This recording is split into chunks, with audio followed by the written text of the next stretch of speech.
నేను ఎవని సన్నిధిలో నిలబడి ఉన్నాను అనేటువంటి మాటను బట్టి నా గుర్తింపు ఏంటో అనేటువంటి విషయం అర్థమవుతూ ఉన్నది. ఇక్కడ ఏలియాకు ఉన్నటువంటి ఆ గుర్తింపు గురించి మనం ఈరోజు మాట్లాడేటువంటి ప్రయత్నం మనం చేద్దాం. అయితే ఆలోచన చేయండి, ఇక్కడ కూర్చున్నటువంటి వారందరూ కూడా ఇన్ కేస్ ఒకవేళ చనిపోయిన తర్వాత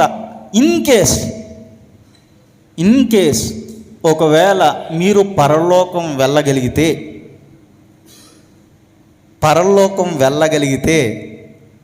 వెళ్ళిన తర్వాత మీకు ఏలియా అనేటువంటి గొప్ప భక్తుడు ఎదురైతే మీరేం మాట్లాడతారు?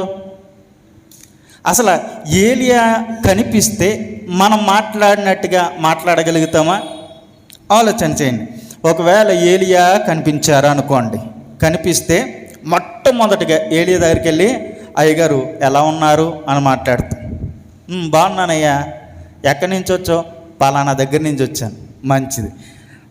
ఏలియా గారు నాకు ఒక చిన్న డౌట్ ఉంది, ఆ డౌట్ అడగమంటారా అని అంటే ఏలియా అంటారు అడుగు పర్లేదు అని అన్నాడు అనుకోండి. మనం అడిగే మొదటి ప్రశ్న ఏంటో తెలుసా? ఏమండి మీ కాలంలో దేవుని ప్రవక్తలు అనబడినటువంటి వారు అందరూ కూడా చంపబడ్డారే, ఆ తరుణంలో ఆ సమయంలో మీరు ఏ విధంగా ధైర్యంగా ఆహాబు ముందుకు వెళ్ళి నిలబడ్డారు? ధైర్యంగా ఆహాబు ముందుకు వెళ్ళి ఏ విధంగా ధైర్యంగా నిలబడి మాట్లాడగలిగారు? అసలు అంత సాహసం మీరు ఎలా చేయగలిగారు అనే మాటే మాట్లాడతారు. అంతకు మించినటువంటి క్వశ్చన్ వేరొకటి ఉండదు. ఇదే క్వశ్చన్ ఒకవేళ మనం ఏలియా గారిని అడిగితే ఏలియా గారు చెప్పేటువంటి సమాధానం ఏంటో తెలుసా? ఏం లేదయ్యా, నాకు ఒక ఐడెంటిటీ కార్డు ఉంది, ఆ ఐడెంటిటీ కార్డు చూపిస్తూ ఐడెంటిటీ కార్డు నాతో పట్టుకుని వెళ్ళి నేను ఏలియా దగ్గరికి వెళ్ళి మాట్లాడాను. ఆ ఐడెంటిటీ అనేటువంటిది, ఆ గుర్తింపు అనేటువంటిది నా దగ్గర ఉందనుకో, నేను ఎవరికి భయపడవలసినటువంటి అవసరం లేదు, నేను ఎవరికి కూడా జడియవలసినటువంటి అవసరం లేదు. ఆ ఐడెంటిటీ కార్డు నాకుంది, అందుకనే నేను ధైర్యంగా ఆహాబు దగ్గరికి వెళ్ళాను, ఆహాబుతో మాట్లాడాను, నేను ఎవని సన్నిధిలో నిలబడి ఉన్నానో ఆ దేవుని తోడు అనేటువంటి మాట మాట్లాడుతూ వచ్చాను అని అన్నాడు.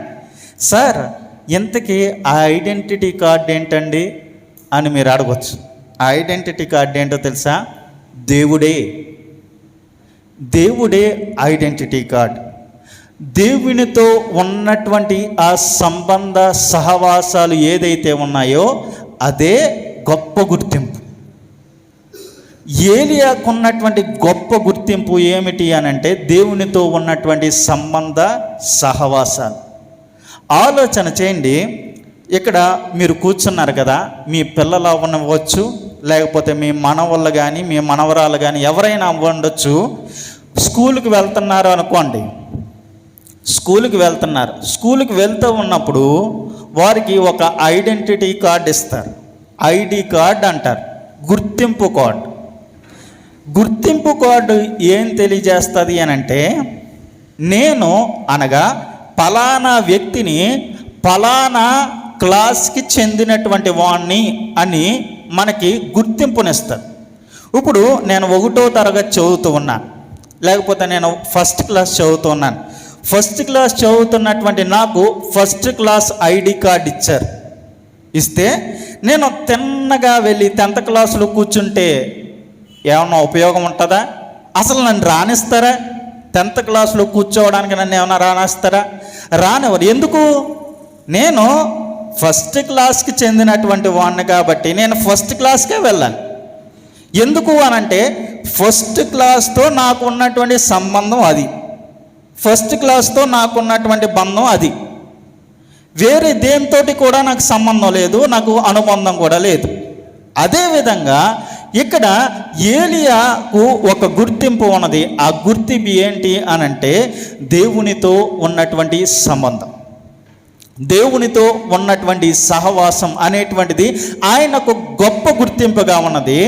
ఈ దేవునితో ఉన్నటువంటి సంబంధము, సహవాసం అనేటువంటిది ఏలియా జీవితంలో ప్రతి సందర్భంలో కూడా దేవునితో ఉన్నటువంటి సంబంధం మనకి తేటతెల్లంగా కనిపిస్తూ ఉన్నది. ప్రతి సందర్భం చూసుకుంటే దేవుని యొక్క సంబంధం మనకు అర్థమవుతున్నది. ఆలోచన చేయండి. ఏలియా ఆహాబు దగ్గరికి వెళ్ళాడు. ఆహాబు దగ్గరికి వెళ్ళక ముందు ఆహాబు ఏమన్నాడో తెలుసా? ప్రవ్వా, నీవు ఆహాబు దగ్గరికి వెళ్ళమంటున్నావు. ఆహాబు దగ్గరికి వెళ్తే ఆహాబు నన్ను ఏమన్నా చంపేస్తాడేమో ప్రవ్వా, లేకపోతే ఆహాబు నన్ను బందీగా చేసేసుకుంటాడేమో ప్రవ్వా, ఒకవేళ నన్ను యెజెబెలు చూస్తే కుక్కను కొట్టినట్టు కొడతాదేమో ప్రవ్వా అని అంటా ఉంటే దేవుడు అన్నాడు, ఏం పర్లేదు, నేనున్నాను కదా, నువ్వు నడు అని అన్నాడు. నడుస్తూ ఉన్నాడు కానీ ధైర్యం సరిపోకపోతే వెంటనే ఇలా పక్కకు చూశాడు ఏలియా. నేనున్నాను కదా, నీవు నడువు అన్నటువంటి దేవుడు ఏం చేస్తున్నాడు తెలుసా? ఆయన ప్రక్కనే నడుచుకుంటూ వస్తూ ఉన్నాడు ఏలియాతో. బాగానే ఉంది. ఏలియా ఆహాబు దగ్గరికి వెళ్ళాడు. ఆహాబు దగ్గరికి వెళ్ళిన వెంటనే భయపడుతూ ఉన్నటువంటి ఆ ఏలియా భుజం మీద చెయ్యి పడింది. ఎవరిది ఆ చెయ్యి? ఎవరిది ఆ హస్తం? దేవుడిది. ఎప్పుడైతే భుజం మీద చెయ్యి వేశాడో దేవుడు, మంచి ధైర్యం వచ్చింది. ధైర్యం వచ్చి నిలబడ్డాడు, కానీ మాట్లాడడానికి సంకోచిస్తూ ఉన్నాడు. దేవుడు ఏం చేశాడో తెలుసా? ఆ భుజం మీద ఉన్నటువంటి చెయ్యిని కాస్త కిందకి దించి నడుము మీద తట్టడం ప్రారంభించాడు. ఏం పర్లేదు, నువ్వు మాట్లాడి, నేను ఉన్నాను కదా పక్కన. నేను పక్కన ఉండగా నువ్వెందుకు అంత ఇబ్బంది పడతా ఉన్నావు? ఎందుకు అంత ఆలోచిస్తూ ఉన్నావు? ఏం పర్లేదు, మాట్లాడు అని తన నడుముని తట్టాడు. తట్టిన తర్వాత వెంటనే ఏలియా మాట్లాడడం మొదలుపెట్టాడు. ఆలోచన చేయండి. ఈ సందర్భంలో ఏలియాకు దేవునితో ఉన్నటువంటి సంబంధం కనిపిస్తుంది. దేవునితో ఉన్నటువంటి సహవాసం అనేటువంటిది ఏలియా జీవితంలో కనిపిస్తుంది. ఇది అయిన తర్వాత దేవుడు అన్నాడు, ఏలియా నువ్వు అక్కడ ఉండొద్దు, నువ్వు ఎక్కడికి వెళ్ళాలి? అరణ్యమునకు వెళ్ళి కెరాతు అనేటువంటి వాగు ఉంటుంది, ఆ వాగు దగ్గర ఉండు అని అన్నాడు. వెంటనే ఏలియా దేవుని నడిపింపులో కెరాతు అనేటువంటి వాగు దగ్గరికి వెళ్ళాడు. అక్కడ ఉన్నాడు. నీళ్ళు వస్తున్నాయి, అవి తాగుతున్నాడు. బాగానే ఉంది. మరి ఆహారం? దేవుడు ఏదో పక్షిని ఉపయోగించుకుని చక్కగా ఆహారాన్ని పంపిస్తే ఆహారాన్ని తిన్నాడు. ఆ నీళ్లు తాగుతూ అక్కడ కొంతకాలం జీవించాడు. దేవుని యొక్క నడిపింపు ఉన్నది కాబట్టి, దేవునితో సంబంధము, దేవునితో సహవాసం ఉన్నది కాబట్టి కెరాతు అనేటువంటి వాగు దగ్గర ఆయన పోషించబడ్డాడు. దాని తర్వాత వెంటనే మళ్ళీ దేవుడు అన్నాడు, నువ్వు ఇక్కడ ఉండొద్దు, ఎందుకంటే నీళ్ళు అయిపోయినాయి, ఇక్కడ నుండి నువ్వు సారేపతు అనేటువంటి స్త్రీ ఉంటుంది, ఆవిడ దగ్గరికి పో అని అన్నాడు. మరలా దేవుని యొక్క నడిపింపులో ఉన్నాడు కాబట్టి, దేవునితో సంబంధం ఉంది కాబట్టి, దేవునితో సహవాసం ఉంది కాబట్టి దేవుడు వెళ్ళమన్నటువంటి ఆ యొక్క వ్యక్తి దగ్గరికి వెళ్ళాడు. సారేపతు అనేటువంటి స్త్రీ దగ్గరికి వెళ్ళాడు. అప్పటికే అక్కడ విపరీతమైనటువంటి కరువు విలయ తాండవం చేస్తూ ఉన్నటువంటి పరిస్థితుల్లో అక్కడికి వెళ్ళి నాకు అప్పాన్ని ఇవ్వి అని అన్నాడు. నాకు ఒక రొట్టెని చేసి పెట్టు అని అన్నాడు. అయ్యా, నాకు నా బిడ్డకు చేసుకోవడానికి తగినటువంటి పిండే ఉంది, ఇవి తిన్న తర్వాత మాకు ఆ పిండే ఉండదు, ఏమీ ఉండదు, ఇది తిని చక్కగా చచ్చిపోదామని అనుకుంటున్నాము అని అంటే, ఏం పర్లేదు, నువ్వు నాకు రొట్టెని చేసి పెట్టు అని అన్నాడు. రొట్టెని చేసి పెడుతూ ఉన్నప్పుడు ఆ యొక్క కుండలో ఆ పిండి అయిపోలేదు, ఆ బుడ్డిలో నూనె అయిపోలేదు. దేవుడు పోషించాడు. ఎందుకు పోషించాడు అని అంటే, దేవునితో సంబంధం ఉంది కాబట్టి, దేవునితో సహవాసం ఉంది కాబట్టి దేవుడు ఆ విధంగా పోషించుకుంటూ వచ్చాడు. దాని తర్వాత ఈ ఏలియా కొండ మీదకి వెళ్ళాడు.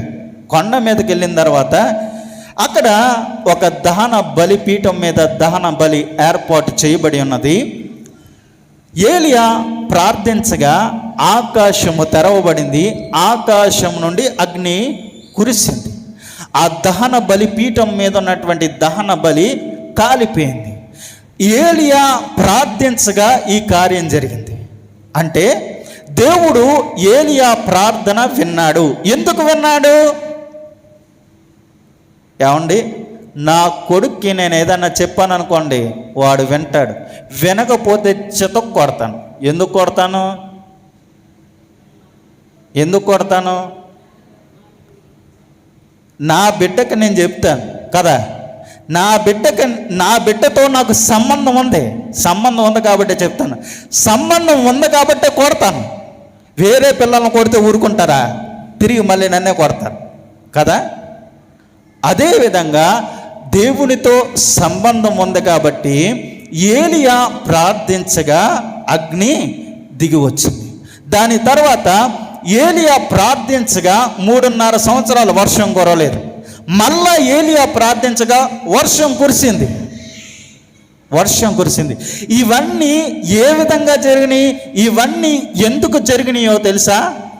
ఇవన్నీ దేవుడు ఎందుకు చేసి పెట్టాడు అని అంటే, దేవునితో సంబంధ సహవాసాలు ఏలియాకు ఉన్నాయి కాబట్టి ఏలియా కొరకు ఇవన్నీ దేవుడు చేసి పెట్టాడు.